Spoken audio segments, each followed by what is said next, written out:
আসসালামু আলাইকুম। আপনারা জানেন যে বাংলাদেশে গতকালকে বাংলাদেশের সচিবালয়ে পরিকল্পিতভাবে সকল নথিপত্র পুড়িয়ে দেওয়ার জন্য আগুন দিয়ে সকল নথিপত্র এবং সচিবালয় জ্বালিয়ে পুড়িয়ে দেওয়া হয়েছে। কেন সচিবালয় জ্বালিয়ে পুড়িয়ে দেওয়া হয়েছে আগুন দিয়ে গতকালকে? এর উদ্দেশ্য হচ্ছে যে আসিফ, নাহিদ এবং মাহফুজ এরা যেই মন্ত্রণালয়ে আছে সেই মন্ত্রণালয় থেকে সেই মন্ত্রণালয়ে নিয়োগ বাণিজ্য করে সেই মন্ত্রণালয়ের মাধ্যমে হাজার শত শত কোটি টাকা বাংলাদেশ থেকে পাচার করে অলরেডি দেওয়া হয়েছে। এবং আমাদের কাছে সংবাদ আছে যে এই উপদেষ্টাদের পরিবারের অনেক সদস্যদেরকে অলরেডি বিদেশে পাঠিয়ে দেওয়া হয়েছে। এই দুর্নীতির মাধ্যমে দুর্নীতি করে বাংলাদেশের সকল টাকা, বাংলাদেশের শত শত কোটি টাকা বিদেশে পাচার করে দেওয়া হয়েছে। এই দুর্নীতি যেন কেউ ধরতে না পারে, এই জন্য সচিবালয়ে আসিফ, নাহিদ এবং মাহফুজরা যে দুর্নীতি করেছে তাদের দুর্নীতি যেন জনসম্মুখে না আসে, এটা যেন প্রকাশ না পায়, সেই জন্য এইখানের যত নথিপত্র আছে সবকিছু জ্বালিয়ে পুড়িয়ে দেওয়া হয়েছে, যেন ভবিষ্যতে যে সরকার ক্ষমতা আসে তারা যেন এটাকে ট্রেস করতে না পারে, তারা যেন এটাকে বের করতে না পারে। এই জন্য সচিবালয়ে পরিকল্পিতভাবে আগুন দেওয়া হয়েছে।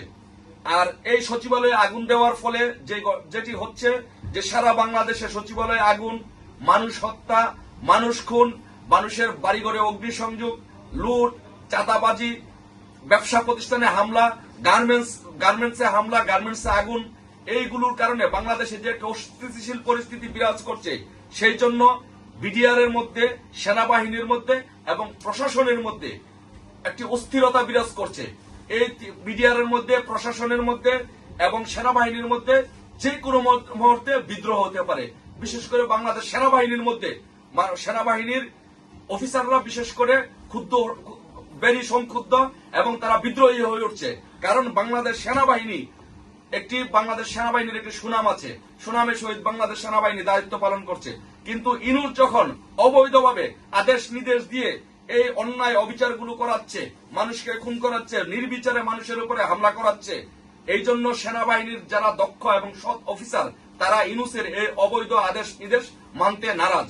সেই জন্য যে কোনো মুহূর্তে প্রশাসনে বিডিআর, সেনাবাহিনী এবং প্রশাসনের মধ্যে বিদ্রোহ হতে পারে এবং যে কোনো মুহূর্তে সেনাবাহিনী ক্ষমতা নিতে পারে।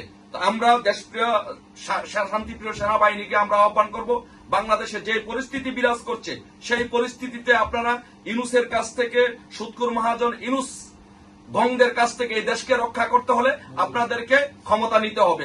আপনাদেরকে ক্ষমতা নিয়ে ইনুসকে হটিয়ে আপনারা এই দেশটাকে রক্ষা করতে হবে। কারণ ইনুস হচ্ছে বাংলাদেশের মানুষের উপরে নির্বিচারে গণহত্যা চালাচ্ছে।